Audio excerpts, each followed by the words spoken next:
Between 1965 and 1979, three neighbors managed to erase 3 million people, and most of the planet barely blinked.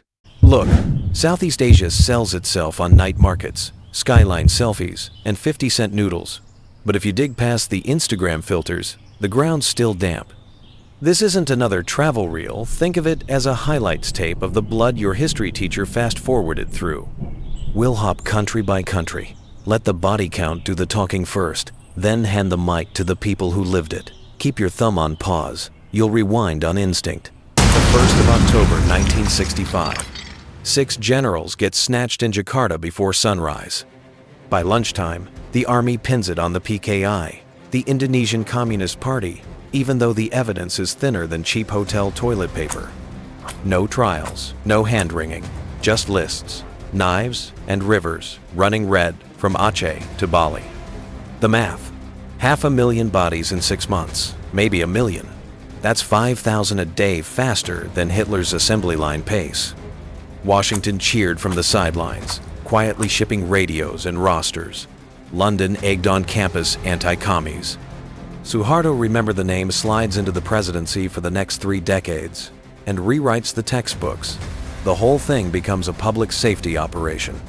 And yes, kids are still reading that line today.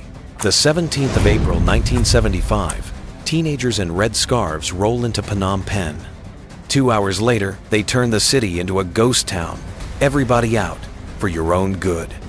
2 million people shuffle into the countryside, wearing city shoes that sink in rice mud. Doctors, teachers, monks, gone. Pol Pot, former math teacher turned brother number 1, flips the calendar to year 0. Money, banned. Religion, erased. Families, replaced by the organization Angkar. Slogan of the day: to keep you is no profit, to destroy you is no loss. Result: 1.7 to 2.2 million dead in 3 years, and change 1 in 4 Cambodians. No gas chambers, just pickaxes, plastic bags, and the infamous killing tree used on infants. The West only saw Tuol Sleng's haunting mugshots after Vietnam rolled in. Pol Pot escaped to the jungle, died in his sleep, got a tire fire funeral, never saw a courtroom. The 7th of December, 1975. Indonesian paratroopers drop into Dili while Ford and Kissinger clink glasses in Jakarta. 1 week earlier, East Timor had declared independence from Portugal. That dream lasts 9 days. First wave, 60,000 dead, 10% of the population. Then come the famine years, the resettlement camps, the quiet attrition. By 1999, when the UN finally lets the Timorese vote, the tally's somewhere between 180,000 and 250,000, again, roughly 1 in 4.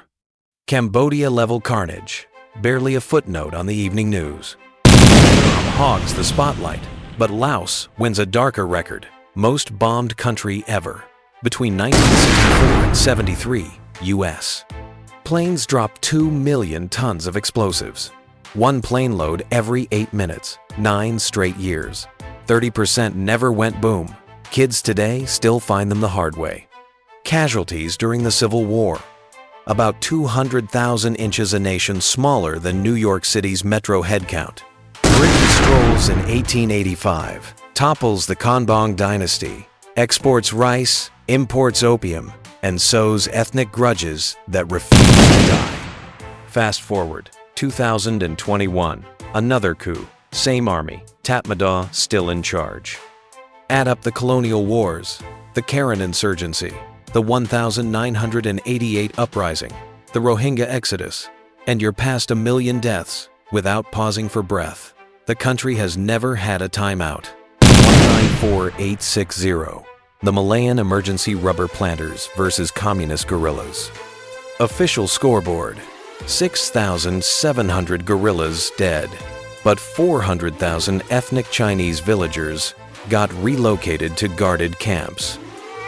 Malnutrition and malaria did the quiet lifting. Singapore, 1942.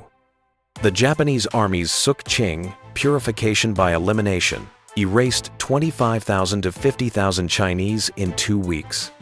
1,964 race riots, added another 3 dozen dead, and a housing policy scar you can still read in the city's racial quotas. Japanese occupation, 1 million civilians gone to starvation, massacres, and the Bataan Death March.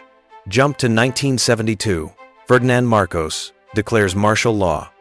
Amnesty clocks 70,000 jailed, 34,000 tortured, 3,240 documented killings. Fast forward again, and the drug war body bags since 2016 keep the conveyor belt moving. Thailand loves to brag it was never anyone's colony. Fair, but in 1940-41, the Franco-Thai War and the Japanese alliance sent workers to the Burma Railway.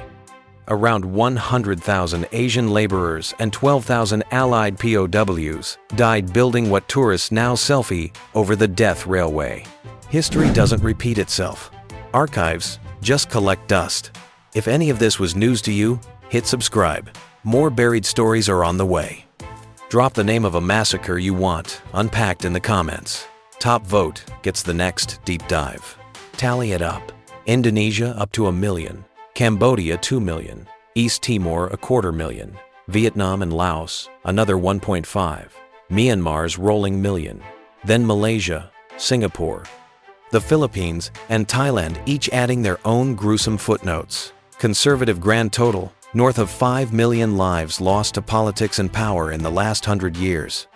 Today's budget airlines land on runways poured over unmarked graves.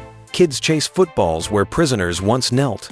The region's boom is real, but forgetting isn't progress, it's a subscription to repeat fees. Remembering these million-death massacres isn't morbid. It's the rent we pay for walking on someone else's unquiet earth.